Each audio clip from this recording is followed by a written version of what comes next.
Ito na yung pinaka exciting part ng trabaho namin dun sa leak na ginawa namin. Ito yung part 4. Papunta na kami sa location at ito pinakita namin sa customer na bago, legit bago talaga yung dala naming tubo. Halos nasa 18 feet yung ikinabit namin, pero ang usapan kasi dyan 15 feet lang, kaya yung 3 feet discount nya na yun. At ayan, nilalagyan ko na ng rubber yung 5/8 para pagka kinabit namin dun mamaya sa kisame, naka ready na. Bali 3 rubber yung isusuot ko dito, 3 rubber para dun sa 5/8.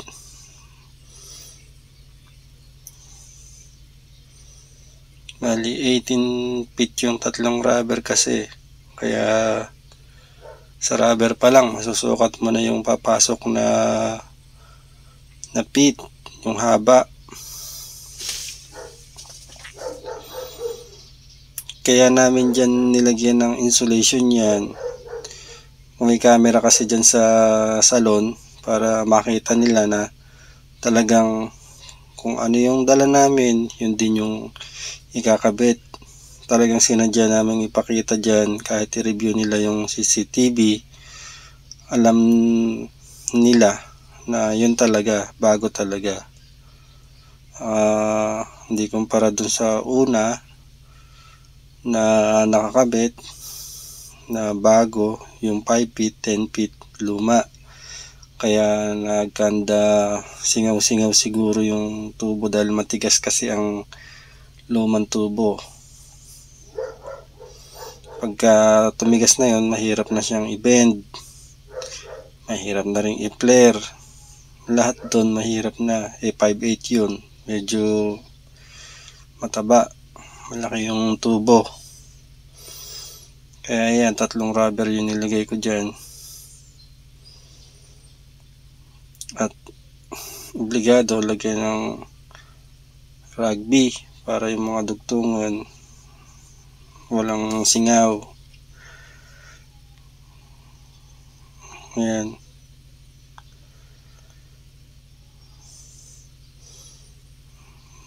Hayaan mo nang matuyo yan bago pagdikitin. Yan kasi yung purpose pagka sa kisame dumaan, may rugby na ididikit sa pagitan. At eto, sinimulan ng linya hinigo yung upper tube, simula dyan hanggang dun lumusot. Sa dati pa rin naman yung nilusutan niya, walang pinagkaibang direksyon. Kung saan namin binaklasan, pinalusot, siyempre gagayahin lang din namin yung dati, kasi good naman yung dati pinaka-location niya. Kaya ayan, buti nga medyo maluwag yung pwesto, kaya maluwag kaming nakakagalaw. To bago yan lahat, tsaka larguhan yan. Kahit i-review nila dun sa CCTV na talagang as in largo talaga. At ito na yung ayan o, makikita nyo, makilap yung copper tube. Ibig sabihin talaga hanggang sa dulo bago. At ayan, pressure namin, leak test, okay naman, wala naman kami nakitang leak, kaya siguradong maganda na performance na itong aircon na to. Nulit-ulit pa naming i-leak test yan. Ito yung dati nilang tubo na ang itsura hindi mo talaga mapagkatiwala ang tatagal. Ngayon yung unat na yun, yun yung 5 feet, pero yung binali-bali na namin na yun, yun yung luma. At ayan, ang final sa part 4. maandar na. Tinitesting na namin to ngayon. Nag 17 kami dyan para rumidondo yung makina. Kasi nagkakarga pa kami dun sa labas sa pinaka outdoor nya. Medyo matagal din namin tinesting to.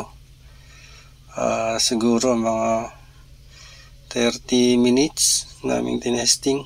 Matagal-tagal din. Kaya salamat sa Diyos at nakatapos na naman kami ng trabaho. Kaya ang leak problem na solve dahil ang pinalitan natin tubo.